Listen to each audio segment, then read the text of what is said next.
Assalamu alaikum, peace and blessings. Welcome to another episode of Maintain Your Islamic Identity and Still Be a Boss Muslimpreneur.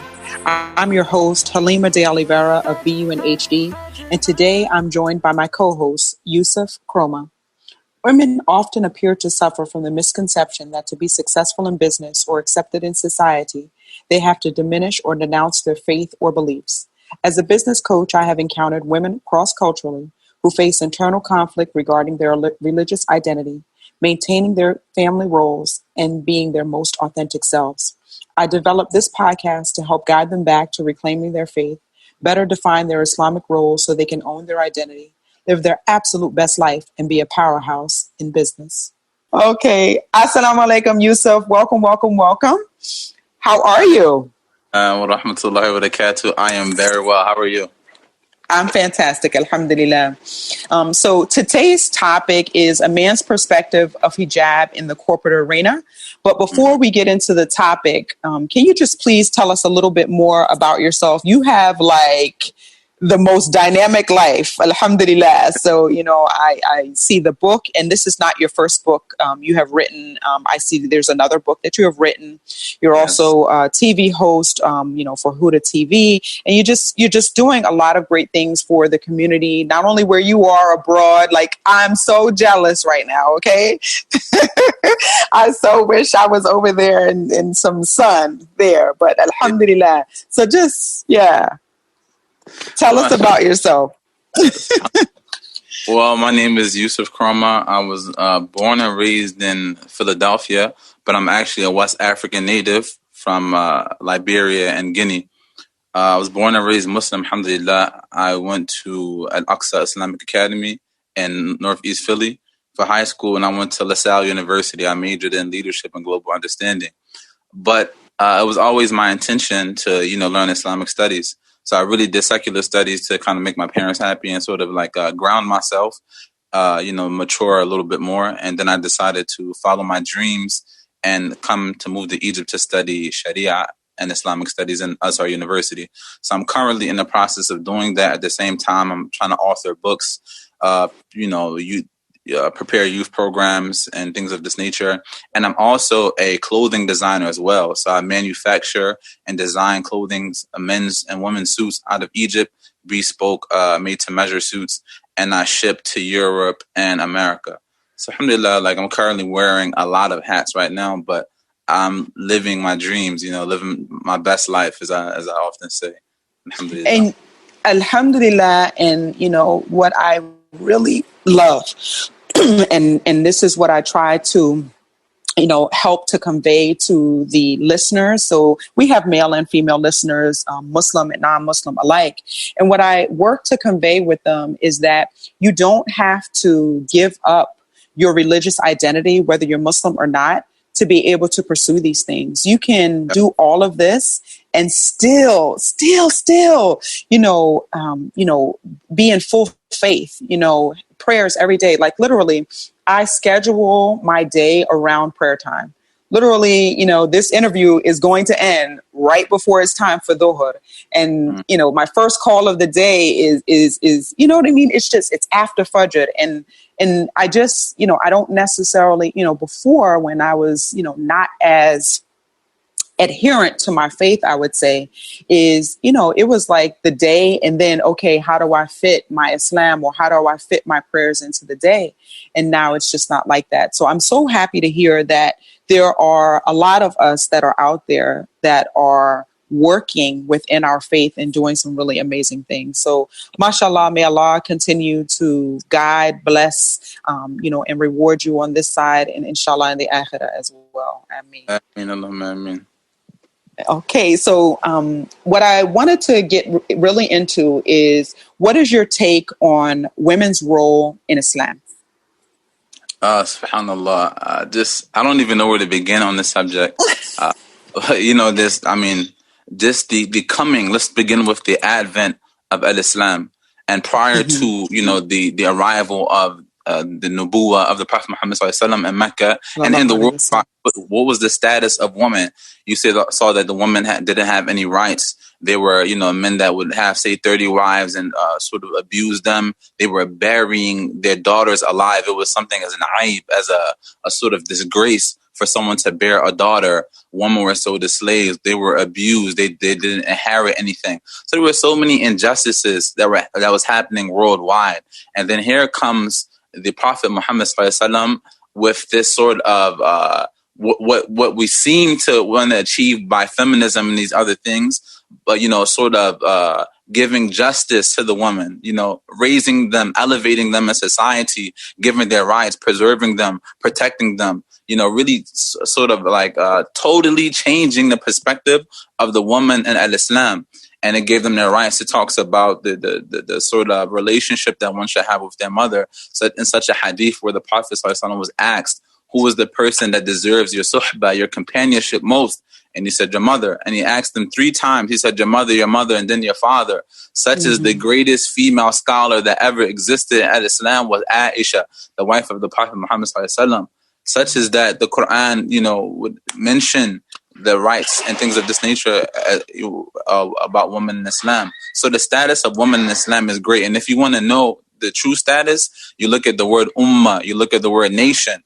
And the basis of the word ummah is You can't have a mother without the So if you want to understand the status of woman, there is no society without a woman. There's no functionality without a woman. If you want to see the degree, the success of a society, then you must look at the degree that they hold their woman to. Mashallah. I so appreciate you for going in like that. That is mashallah. Let me tell you, I have had so many women on the podcast so far, and if they were listening, they would be sitting here like applauding you, like especially with Ummah and just taking oh man, mashallah. I wanted to talk about, so as you were speaking, it reminded me of one of the verses in Surah Nisa, which is it's verse 32, which encourages women to use her potential to the benefit of herself and as an individual and for the benefit of the Muslim society as a whole. So based on what you just said, like she is, elevated in, Islam. A woman is elevated in Islam. And of course, there's no society without her. So what do you feel about that particular, verse in the Quran? And did you mention the verse? Could you mention it? Which one are you talking about? Yes, it's verse 32. Verse 32. So I can read it out to you. Hold on one second. Let me find it for you. I have the Quran next to me. So basically, it's just talking about, the woman's share, and it's talking about what she has earned. And so it says, do not wish for that which Allah has made some of you exceed others. For men is a share of what they have earned, and for women is a share of what they have earned. And ask Allah of his bounty, and indeed Allah is ever of all things knowing. So basically, it's just talking about just encouraging her to, of course, benefit herself as an individual, but also the benefit that she brings to society as a whole. Yeah, see, and that's the beauty of the Quran, which is it brings about hikmah. And hikmah linguistically, it means to put things in its proper perspective. So when Allah subhanahu wa ta'ala is talking about these things, it's talking about the status of the woman, like her being in her womanhood and it's in its own perfection, not having to say, I want to be a man, I want to be like a man or be equal, but it's perfection in being who she is as she is. And that's perfect, how Allah subhanahu wa ta'ala created her, not having to want to be something other than she really is, other than her natural state. Allah subhanahu wa ta'ala created her perfect and how he wanted her to be, and with certain characteristics that embellishes her, that makes her beautiful. And it's about balance and about putting things in its right perspective. So I believe that this is, some of the wisdoms that can be taken from this ayah Nisa. Very true. This part here may be controversial, and you don't necessarily have to answer this here. I'll take the heat for this one. But, in researching this topic, one of the things that came up was just talking about the different jobs that a Muslim woman should, possibly take a look at. And, jobs that don't necessarily put her in danger. And just speaking of that particular piece, a job that, speaks to her talents as a woman. It's, and I don't necessarily want to say that, hey, a woman can't do any job. She can do anything that she puts her mind to. But as a Muslim woman, how do you want to be presented? How do you want to be represented? And so, it's just being mindful of those things. So I'm not telling a woman what job to have or not to have, but just always being mindful. And I do like that you use the word hikmah and just order.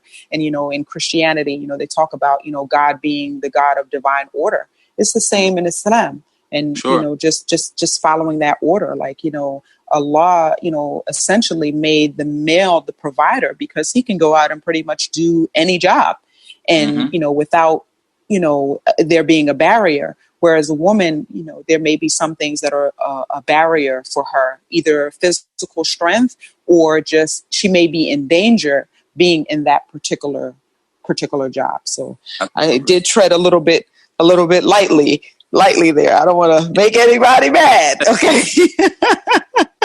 Don't bring So say that again.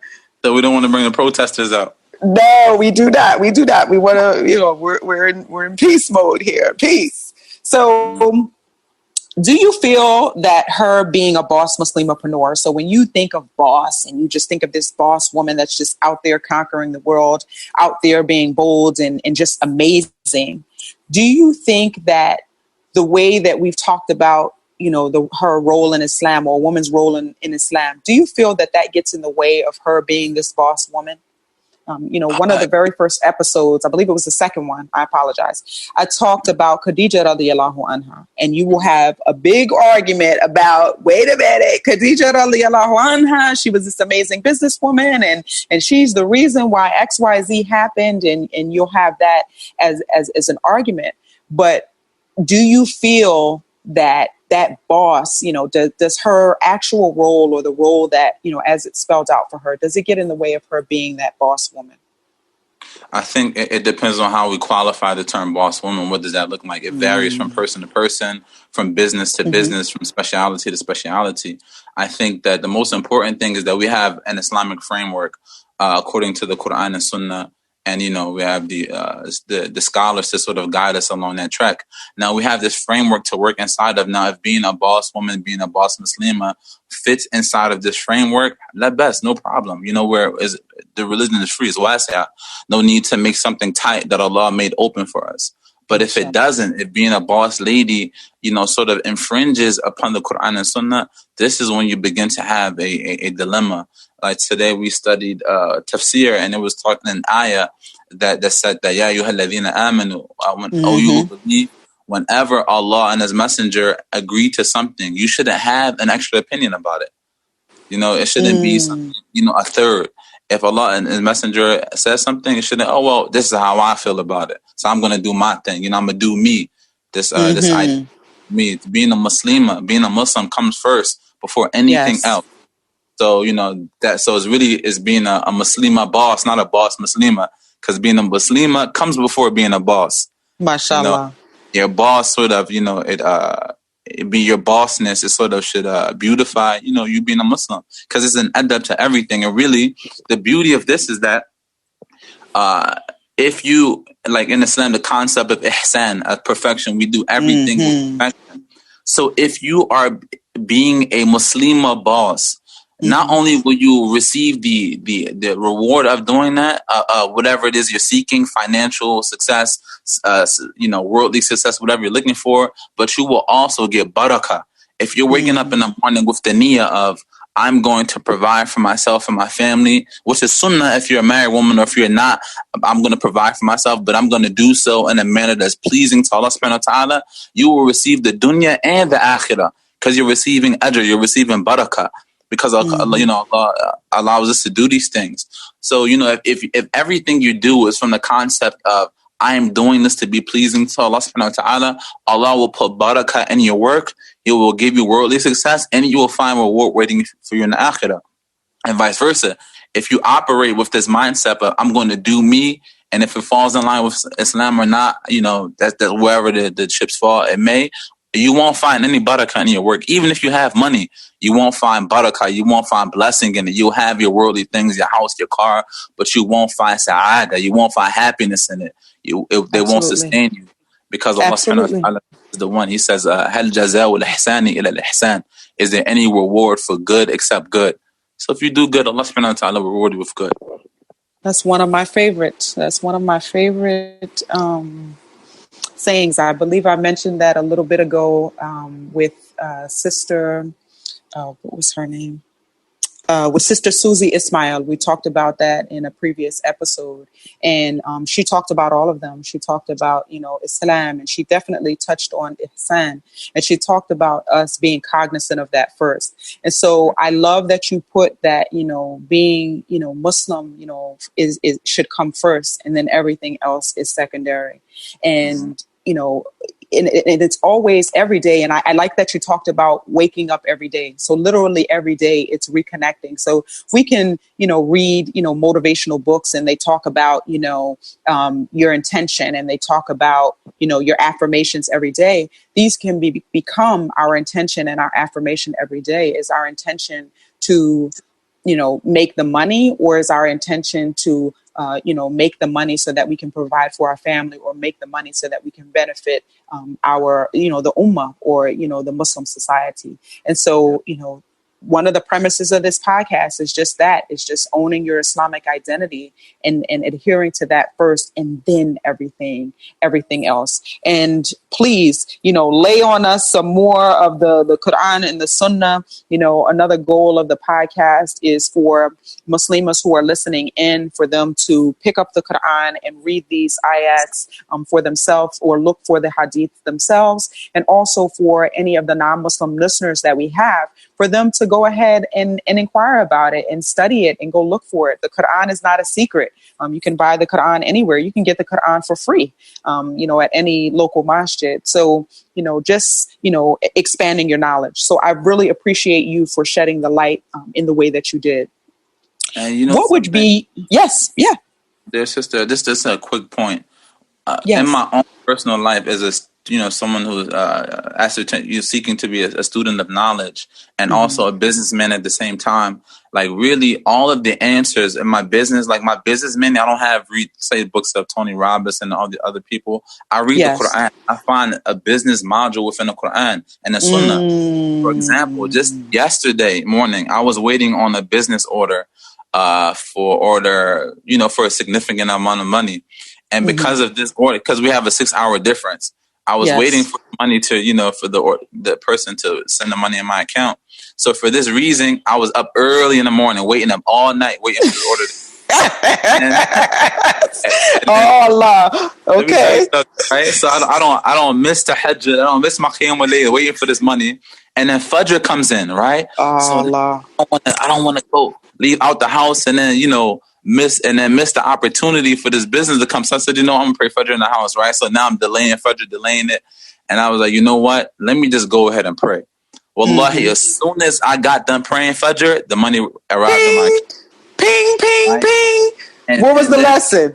SubhanAllah, the lesson is that if you delay what Allah commanded you to do, Allah would delay your risk. He would delay your sustenance. Ooh. If you want to be married and you're delaying what Allah commanded you to do, Allah would delay your spouse.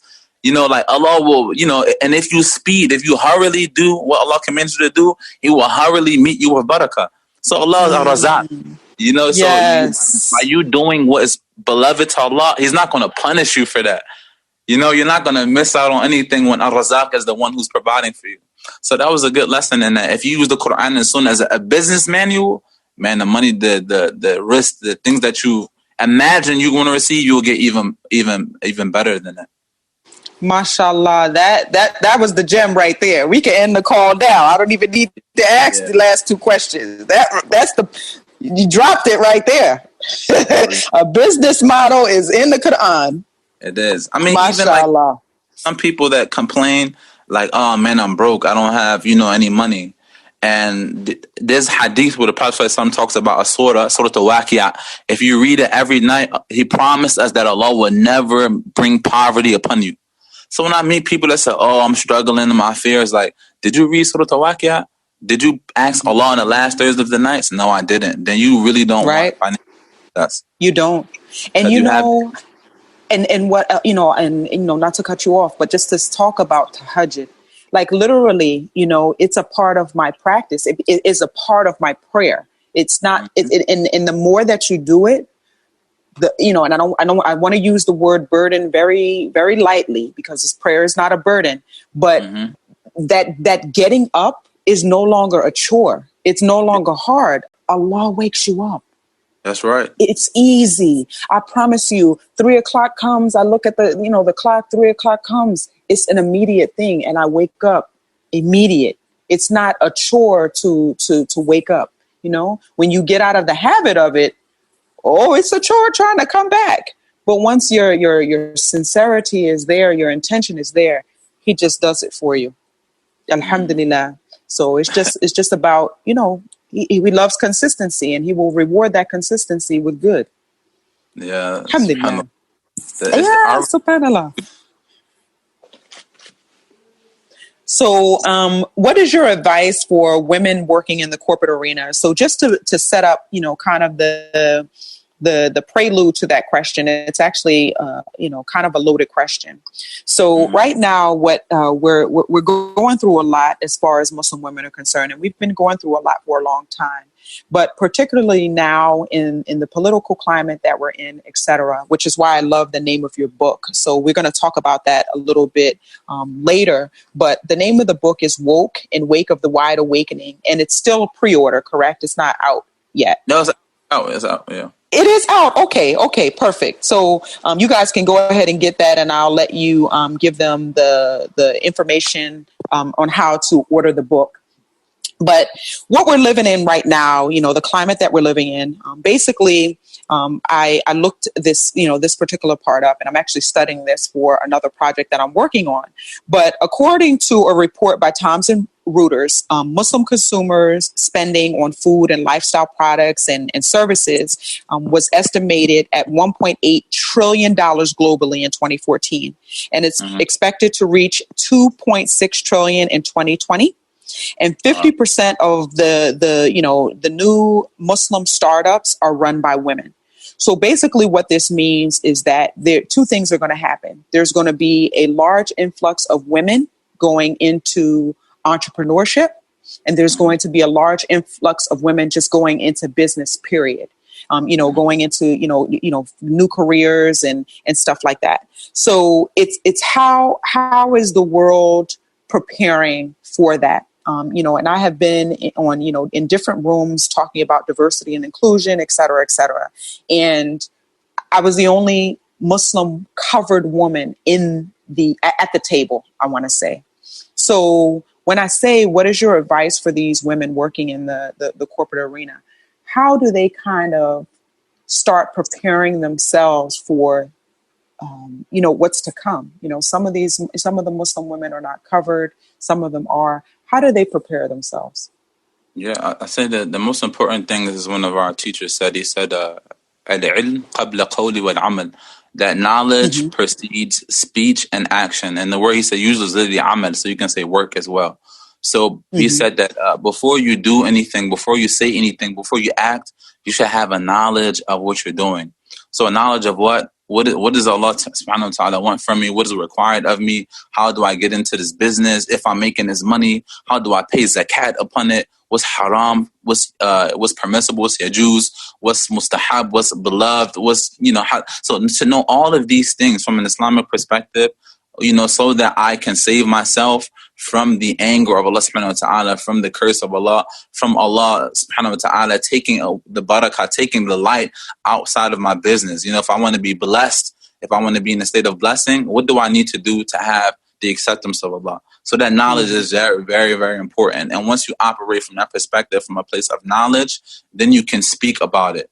You can talk about things and you can advise others, because some of the things that happen is, within the workplace, at least, if you're in isolation, you're the only Muslim. It may be other Muslims in your work field, But if you're the only one covered and you're not advising other people upon goodness, you will begin to be influenced by others.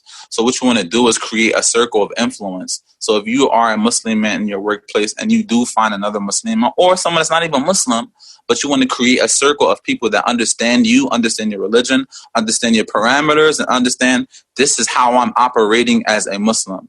And these are the things that are permissible for me to do and things that are not. These are the things that we can do. These are things that we cannot do. We will not be going to happy hour sharing liquor. We will not be operating in this way. So you set the standard from the very beginning, and you do that from a place of knowledge. So you speak about it, and then you act. Once you set the climate, once you yourself know you have this knowledge, then you can work freely, and you can work knowing that this money is blessed, because you don't want to be the kind of person where you're making a 6-figure salary, but the money is haram. Now I was there. Exactly. I was there. I get it. Into the belly of yourself, into the belly of your children. You want to pay zakat to the masjid. You want to give sadaqah, and you will find that is nothing there for you on the day of judgment. You will find that you're not happy. You're not pleased.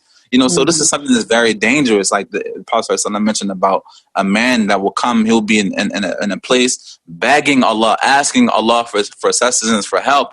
And so how will Allah accept his dua when his clothes are haram, his drink is haram, his food is haram?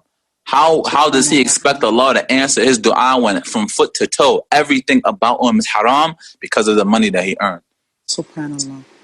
So it's something that's imperative that before we do anything, we have a knowledge about what we're doing, and we make sure that it's within line with Allah subhanahu wa ta'ala. Because really, the whole purpose of us being here is to worship Allah. It's to gain nearness to Allah. That's the only reason we're even here in this dunya.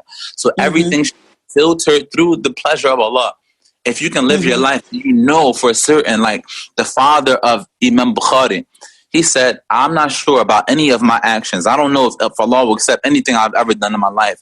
He said, but I know I never earned and I never spent a penny except that it was halal. I know that for certain. He said, so I'm going to go to Allah knowing that my money was in line. It was pure and it was halal. And look at through his effort, how Allah blessed his son, Imam Bukhari. Look at it. So imagine if you're sending your kids to Islamic school with haram money and you're wondering why they not getting it? Why my son can't get the Quran? Why he not getting the language? Or if they go through that entire schooling and then you look at them and nothing about them is Muslim. Nothing about them looks like Islam. Subhanallah. We could have another hour conversation just on that part right there, but we'll leave it there. But very true. Your talk track right now is leading into this second part, and the second part of my question, and it's and this is the final question, is our representation at decision-making tables for corporations, us fighting for religious accommodations at work, us fighting for, in the news, you see a lot of companies that are being sued because they have not hired a Muslim woman who is observing hijab. And, a lot of it is they don't want, and this is not all, but some of them, they don't want what may come with an employee that is Muslim. They may not want to accommodate, the 5 prayers a day or the 3 that she may have to pray while she's at work or working on a project or something like that. So is this something that we should be fighting for? So, just a little bit earlier, we were just talking about, being in, literally I was working for a corporation where the money was suspect, and it was suspect because there was interest possibly being earned, or there was interest being put on a certain product that I was responsible for selling. And so when I took a leave of absence, and when I came back, I was really, deaning hard. So I was really on my Islam, and, I just started looking at those different aspects. And I thank Allah for that. I ended up leaving because that was a big question for me. And at that time, it was just like, what? I can't risk it. I've worked for this company for a long time, but I'm not willing, with my Islam, I'm not willing to risk it further and for it to be a question mark. So, I quit. But,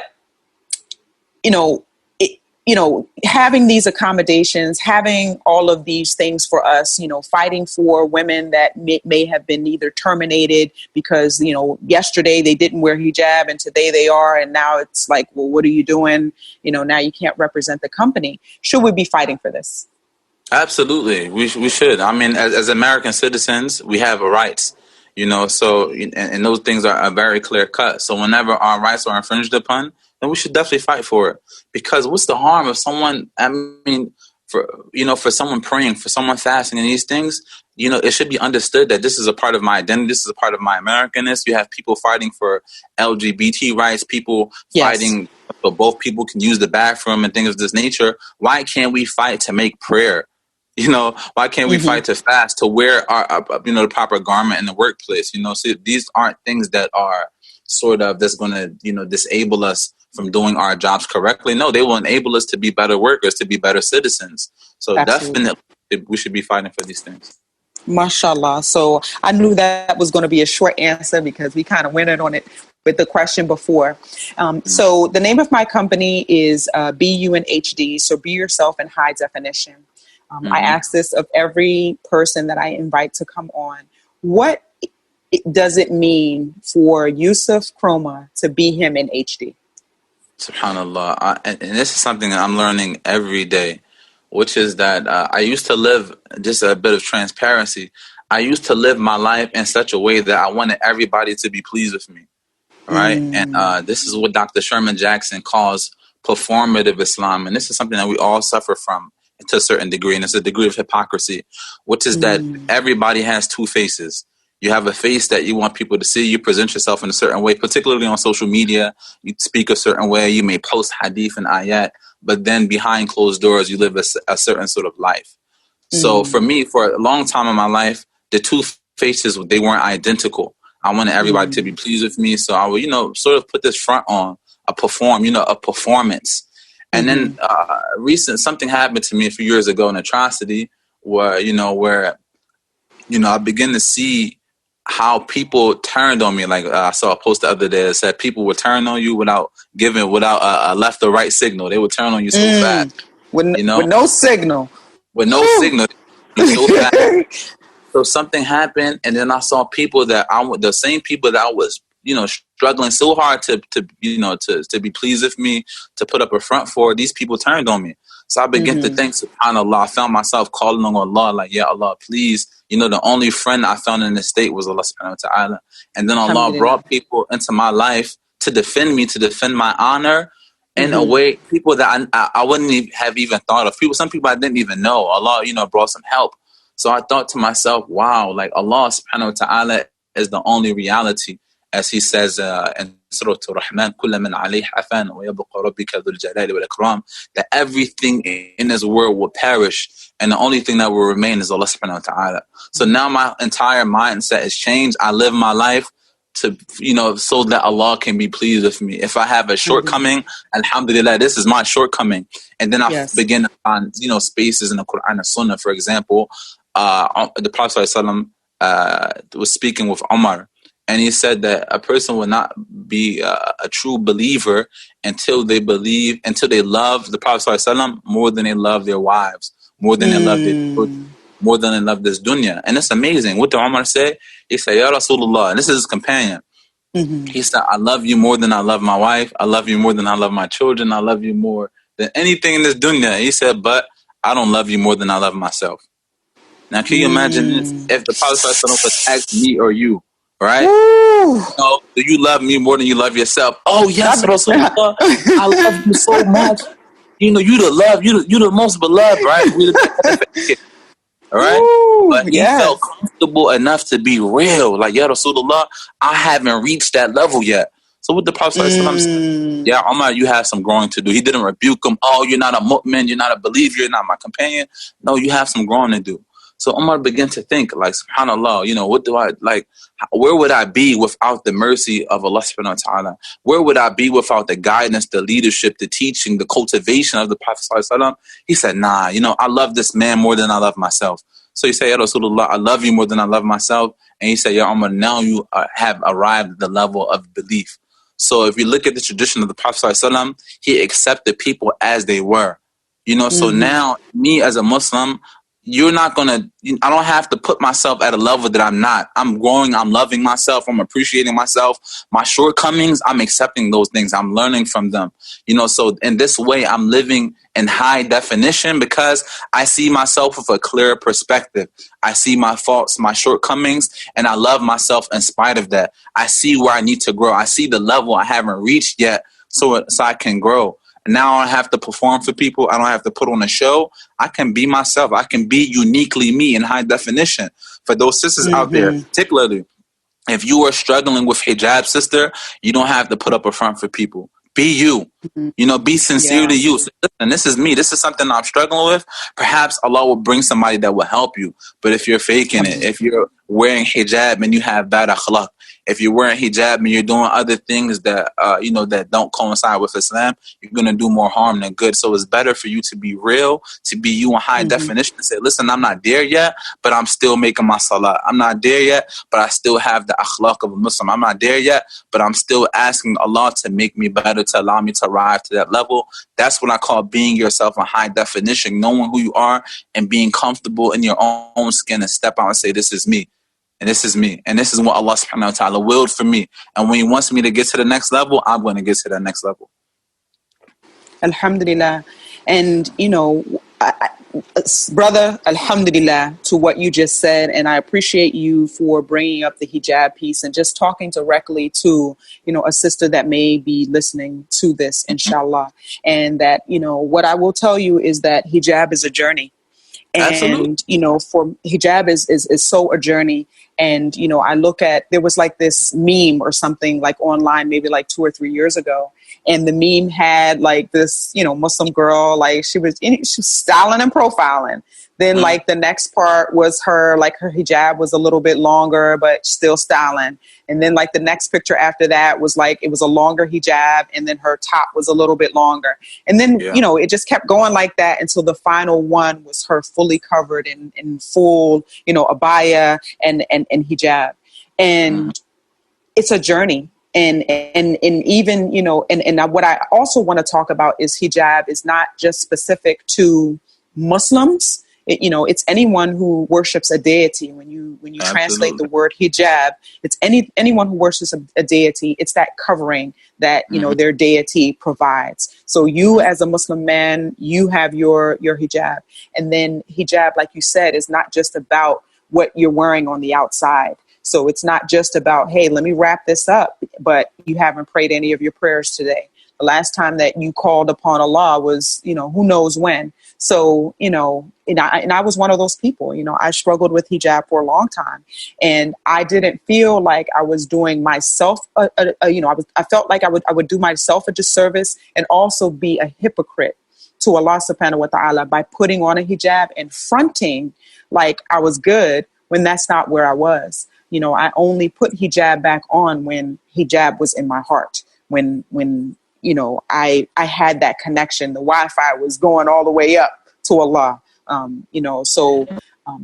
again, just to bring that point home. So alhamdulillah, I thank you so much, Youssef, for coming on. May Allah, bless your time there in Egypt. May he continue to bless your work, inshallah. And of course, that everything that you are working towards here on this side of life, weigh heavily on the scales on the day of judgment, Yawm al-Qiyamah, inshallah. So this has been another spectacular episode of Maintain Your Islamic Identity and Still Be a Boss Muslimapreneur. It is our hope here at BUNHD that after each podcast, you will be empowered to have a deeper connection in your spirituality, personal, and business relationships. As women of faith, we have a responsibility to learn our religion, apply it to our daily lives, and to make a positive contribution in our local and global community. My inspirational quote of the week comes by the way of Theodore Roosevelt, and it says, "Do what you can with what you have where you are." Assalamu alaikum. Have an amazing day.